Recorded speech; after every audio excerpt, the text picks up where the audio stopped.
আপোনালোকে জানে যে বৰ্তমান অসমৰ যি চৰকাৰ উদ্দেশ্য এটাই বিভিন্ন জাতি জনগোষ্ঠীৰ মাজত বিভ্ৰান্ত সৃষ্টি কৰি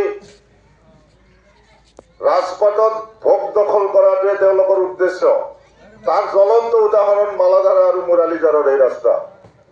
উন্নয়নৰ নামত চৰকাৰে যিখিনি কৰণীয় আছে সেইখিনি কৰাতকৈ বিভিন্ন জাতি জনগোষ্ঠীৰ মাজত বিভিন্ন আবুৱা বৰা কথাৰে অসমৰ জনসাধাৰণক বিভ্ৰান্ত কৰি শাসনৰ গাদীত বহি থকাৰ নিকৃষ্ট ৰাজনীতিত লিপ্ত হৈছে আজি অসম চৰকাৰ। জনসাধাৰণৰ সমস্যা সমাধানৰ পৰিৱৰ্তে অসমৰ ৰাজনীতিত তিষ্ঠি থাকিবৰ কাৰণে গাদী সুৰক্ষাৰ কাৰণে আজি অসমৰ মুখ্যমন্ত্ৰী হিমন্ত বিশ্ব শৰ্মা ডাঙৰীয়াই বিভিন্ন ধৰণে অসমৰ জনসাধাৰণক প্ৰলোভিত কৰি বিভ্ৰান্ত কৰি পৰাজিত কৰি কেৱল মাত্ৰ তেওঁৰ গাদী সুৰক্ষাৰ চিন্তাত মগ্ন হৈ আছে।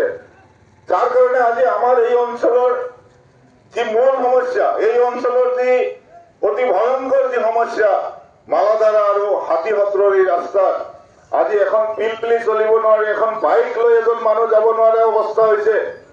এই চৰকাৰখনৰ যি কৰণীয় যিখিনি কাম কাজ কৰি আছে আপোনালোকে সকলোৱে জানে যে ইয়াৰ আগতে BRGF বুলি এটা স্কিম আছিল। BRGF backward reasons grant fund BRGF। আজি পূৰ্ববক্তাই কৈ গৈছে যে এই ৰাস্তাটো এনেকুৱা এটা অৱস্থাত পৰিছে, লোকসভা হিচাপে হিচাপ কৰিলে আমি 2খন লোকসভাৰ ভিতৰত এই ৰাস্তাটো পৰে। ধুবুৰী লোকসভা আৰু গুৱাহাটী লোকসভা সমষ্টি। বিধানসভা সমষ্টি যদি আমি হিচাপ কৰো, বিধানসভা সমষ্টিও 2টা বিধানসভা সমষ্টিত পৰে। পঞ্চায়ত হিচাপে যদি আমি হিচাপ কৰো কেইবাটাও পঞ্চায়তৰ অন্তৰ্ভুক্ত। এই ধৰণৰ যিসকল সমস্যা, সেই সমস্যা সমাধানৰ কাৰণে BRGF এটা ফাণ্ড আছিল। এই চৰকাৰে আজি BRGF ফাণ্ড বন্ধ কৰি দিছে। উন্নয়নমূলক কামত মনোনিৱেশ কৰাৰ পৰিৱৰ্তে কেৱল মাত্ৰ ৰাজনৈতিক সুৰক্ষাৰ স্বাৰ্থত জাতি জনগোষ্ঠী বিভাজিত কৰি উচ্ছেদ কাৰ্যত লিপ্ত হৈছে।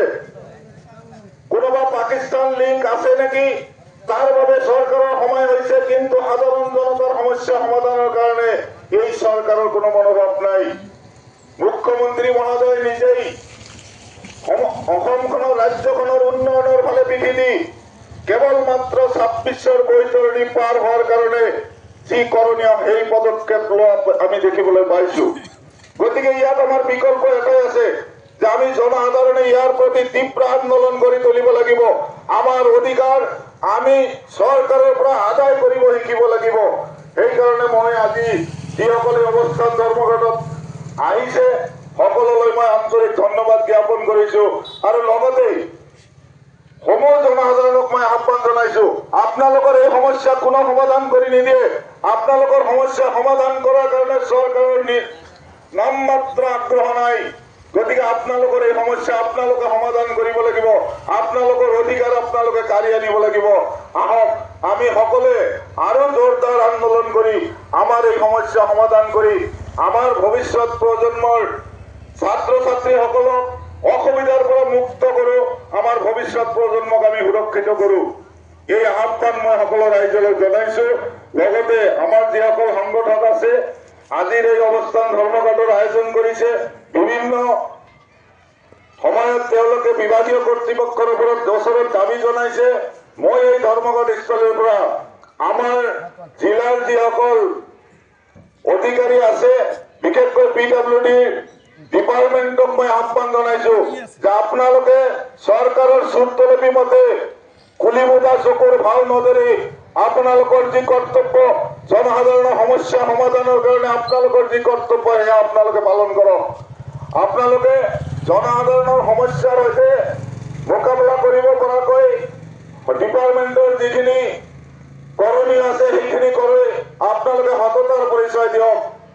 একে সময়তে মই এইটো আহ্বান জনাম, ক্ষমতা সদায় একে নাথাকে।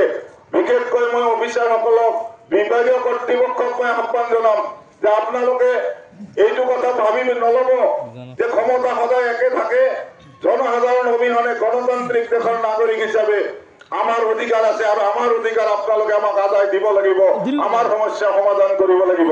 এই আহ্বান জনাই সকলোকে ধন্যবাদ জনাই মই এই আন্দোলনৰ লগত যেতিয়ালৈকে আপোনালোকে যলৈকে যাব তাৰ লগত মই জড়িত থাকিম বুলি প্ৰতিশ্ৰুতি দি মই ভুলটো ক্ষমা বিচাৰি চমু বক্তব্য সামৰণি মাৰিছো। ধন্যবাদ।